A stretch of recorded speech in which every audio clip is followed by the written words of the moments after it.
Wonderful, great. So thanks so much for putting us on the program. This is joint work with Sergio Correia and Stephan, who are both at the Fed. And so the standard disclaimer, of course, applies. The title of this paper is Pandemics Depress the Economy, Public Health Interventions Do Not, Evidence from the 1918 Flu. And this is probably the paper I've written that's been the easiest to motivate. There's obviously a lot of urgent questions right now about the economic impacts of pandemics and the associated policy responses. So what we do in this paper is we use variation in mortality and in public health interventions across US cities and states during the 1918 flu pandemic to ask two straightforward questions. The first is, what are the economic consequences of a pandemic, or at least a very severe pandemic like the 1918 flu? And second, is there a trade-off between saving lives and saving the economy in a pandemic? Or more specifically, what were the economic costs or merits of the non-pharmaceutical interventions, these public health interventions like social distancing, that were put in place in 1918? Now, what's interesting about the 1918 episode is that the policies that were implemented back then resemble some of the policies that we're seeing today, including school and church closures, public gathering bans, and also restrictions on business hours, essentially to make public transport less crowded. These measures aren't quite as extreme as what we're seeing today, so that's important to keep in mind. For example, they didn't close non-essential businesses, but there are some similarities that we're going to look at. So we have two key results. The first is that we find quite robust evidence that the 1918 flu pandemic depressed the economy, and the magnitudes are reasonably large. So for example, a 1 standard deviation increase in mortality across US states is associated with a 6% relative decline in manufacturing employment. And our evidence suggests that the effects are relatively persistent. So we don't find evidence for V-shaped dynamics, but rather U or maybe even L-shaped dynamics. So more affected areas seem to lag behind less affected areas for some time. Our second result is that these public health interventions, known as non-pharmaceutical interventions, do not appear to depress the economy, at least in the annual data that we have for this period. And if anything, we find that cities that implemented earlier and more aggressively actually maybe even come out stronger after the pandemic. So in other words, for this very severe 1918 flu pandemic, we find no trade-off between saving lives and saving the economy. So let me just jump right in and provide some background on this 1918 pandemic. This was a worldwide pandemic. It spread from roughly January 1918 until December 1920. The number of deaths worldwide is quite uncertain, but a rough estimate is about 50 million. So this is a major disaster.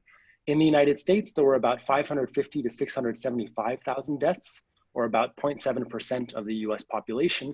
Most of these deaths occurred during the second deadly wave in the fall of 1918, from August to about December of 1918. And so on the right here, you see this sharp spike in mortality from influenza and pneumonia, so basically mortality related to the 1918 flu. One important feature of this pandemic is that it was particularly deadly not only for very young individuals and old individuals, but also for prime age adults. And so that's something very important to keep in mind once one starts thinking about extrapolating to this modern episode, to COVID-19. So first, we look at the economic impact, and our approach is relatively straightforward. We're just going to compare the evolution of economic outcomes in states and cities that were more or less severely affected by the pandemic. Our measure of exposure is going to be mortality from influenza and pneumonia. Just like today, measures on cases are much less precise than measures on mortality. And so you might ask, well, what drives variation across cities and states in mortality? And essentially what you have is that the flu arrives in Boston during the second wave in August of 1918, and it really travels essentially from east to west. But within this east-west axis, there's a lot of somewhat arbitrary variation, or at least using language from previous research. And so we're just going to exploit this variation. So we'll run sort of standard difference and differences type specifications, and we'll control for a variety of time-varying shocks that interact with population in these states, industry composition, income per capita, the urban share, and we can do lots of other things as well. Essentially, what you find using data from the census of manufacturers, which is taken every 5 years up to 1919, and then every 2 years after that, is that areas that were more severely affected aren't really on a different trend, at least from 1909 to 1914. But after that, they see a relative decline in manufacturing employment that seems to be quite persistent. And this holds both for employment and also for the employment to population ratio. So it's not purely a direct function of just mortality. There's broader economic disruption caused by this shock. We can also look at a number of other annual measures. In particular, there's reasonably good data on bank assets, and this is at the time of unit banking, so banks are relatively local at the time. And what you see is that areas that were more severely affected sees this gradual but significant decline in log bank assets. So essentially, banks appear to be making fewer loans in areas that were more affected. You also see some evidence on an increase in losses charged off by banks that happens in the years after the most severe part of the pandemic. We have a bit of a pre-trend here in the pre-period, so that's important to keep in mind, but there's sort of suggested evidence of bank losses. You also see a decline in the stock of registered motor vehicles. So this is not the flow, but a stock measure. So it's going to be sort of capture lagged spending. And so we see that, there seems to be some decline in registered motor vehicles in more affected areas, consistent with this idea that the shock likely affects both the demand side of the economy as well as the supply side of the economy. These results are quite robust, to a variety of different controls, including World War I related activity, mortality, the quality of public health institutions. We do a lot more in the paper. And one other thing that we do is that we explore an IV estimation strategy that's based on the fact that the spread of the virus was in large part driven by troop movements. And so World War I military camps were important clusters of infection during this pandemic. And it turns out that cities that were closer to large military camps have higher mortality. So we can construct an instrument at the city level that's essentially the inverse distance to a World War I military camp, weighted by the log of the camp size. And so on the bottom here, you have the first stage. So you see that cities that had higher exposure, that were closer to larger military camps, they have higher mortality from influenza and pneumonia, whereas cities that were further away or closer to smaller camps have lower mortality from influenza and pneumonia. And on the right here, I'm showing the second stage where you see essentially very similar results to our OLS. So cities that were more severely affected, now instrumented with this military camp instrument, see this persistent decline in log employment and then some bounce back after 1990. So overall, we think that there's reasonably robust evidence of a persistent decline in economic activity in more affected areas. The second part of the paper then looks at the impact of these non-pharmaceutical public health interventions. And what we do is essentially we rely on the fact that at the time, there's no coordinated federal response to the pandemic. So, another similarity to today. And implementation of these public health interventions was largely at the discretion of local city officials. So the epidemiology literature has studied this extensively, and a paper by Howard Markle and co-authors constructs city-level non-pharmaceutical intervention measures for 43 cities in the US. And they have two main measures that we're going to use. The first is the speed with which these measures are implemented, what I'm calling NPI speed. And that's essentially the number of days between when NPIs are activated and when the death rate starts to accelerate in a given city. The second measure is an intensity measure. It's the cumulative days over which three key non-pharmaceutical interventions are activated. And these three interventions are school and church closures, public gathering bans, and quarantine and isolation of suspected cases. Now, of course, I can't hear you, but you're probably all yelling into your muted microphones that these NPIs are, of course, going to be endogenous. And that's a very valid concern and a concern that we have. So, the best we can do is try to understand, well, what is the source of the variation in these NPIs? What we show in the paper is that essentially what happens is cities in the West that are hit later by the pandemic, in large part, seem to learn from cities in the East. So those in the West have more time to respond, and they also see the rising mortality in the East, and therefore they take earlier and more aggressive action.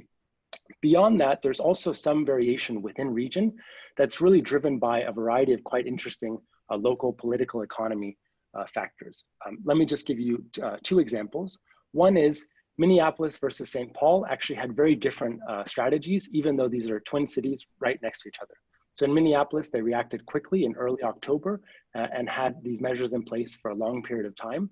In St. Paul, right across the river, public health officials essentially thought they had the pandemic under control, and they also didn't think that these public health interventions would work, and so they didn't do anything until early November. And a month in a pandemic like this can matter a lot. Another example is some cities that were quite worried about prohibition, essentially worried that closing things like bars would actually mean that they wouldn't open again. And so they were more hesitant to put in place these more stringent social distancing measures.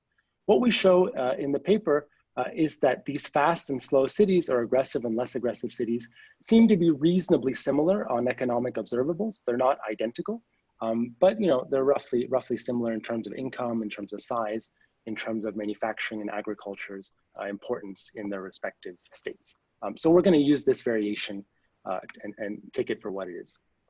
I know that ARPIT was an early advocate of face masks, so I'm going to include this figure here. So back then, there was also recommendations for wearing face masks.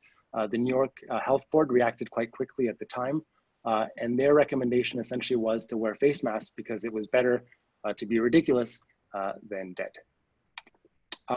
So these non-pharmaceutical interventions, as I mentioned, have been studied in the epidemiology literature. And what the epidemiology literature finds is that places that reacted more quickly and more aggressively are able to flatten the curve. So there's lower peak mortality, but in addition, there's also lower cumulative mortality, essentially because by flattening the curve, you limit what's called epidemic overshoot.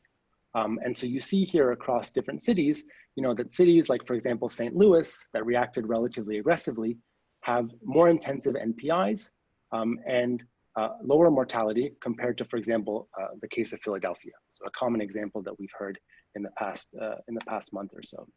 So what we do is we look at how the economy fared in these cities that were more versus less aggressive with the measures that we have at the city level. So this is census manufacturing employment, again, only available in census years, and the log of banking assets, which we have measured in October in each year. And essentially what you see is that there's really no evidence, at least in annual data, that cities that reacted more quickly experience a relative decline in their economy. So for example, in the annual data on these log bank assets, if anything, actually, these cities that react more quickly actually come out of the pandemic stronger, and there's no relative decline during the pandemic. Similarly, we can do the same for these intensity measures, or for this intensity measure, and we find similar results. Again, cities that were more aggressive, so cities like, for example, Minneapolis, they actually fare better economically, for example, in terms of their employment relative to 1914, and also in terms of their banking assets in 1919, for example, relative to 1917. So in the paper, we show that we can't really find any evidence of negative effects in annual data, and this is robust to a variety of different controls. So region by time fixed effects, different measures of public health spending, World War I controls, so both World War I mortality, but also how different cities benefited through exports to Britain in World War I. We just can't find any negative effects of these NPIs. So that raises the question, well, why might these NPIs not be economically costly? And we think the reason is the following. NPIs have this direct negative effect that conforms with our intuition, right? They're gonna restrict social interactions, and thus they're gonna depress ordinary economic activity by simply telling households that there's some consumption they cannot do, and maybe some households can't work. But the pandemic itself is also very disruptive for the economy, as we've seen, right? Households don't want to consume or work if they know that there's a risk of contracting the virus. Businesses are going to cut back on investment when there's a lot of uncertainty in a pandemic. And so it's important to remember that the counterfactual without these NPIs is not business as usual. It's a very depressed economy. So what that means is that these NPIs may have an indirect benefit by actually mitigating the severity of the pandemic. So in particular, by reducing mortality risk itself, one can actually potentially target the root cause of the crisis, which is the rise in the risk of contracting the virus, as well as the negative persistent impacts of rising mortality and morbidity in a very severe pandemic. And doing this in a coordinated way might actually be more effective relative to a decentralized approach. So in the last minute here, we can just try to put some very rough numbers on this. Assume a reduced form relationship between, for example, log employment in a city, and assume that this relationship, there's a negative direct effect of NPIs, and mortality also has a negative effect on the economy, and NPIs can actually lower mortality and mortality risk.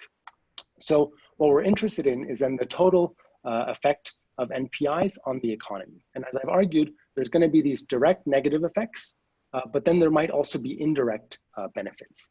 And essentially what we have is we have estimates of the net effect, and we have estimates of the direct effect of mortality on the economy, and we can take estimates from the epidemiology literature of the impact of NPIs on mortality, and then we can try to back out, well, is the direct effect actually negative?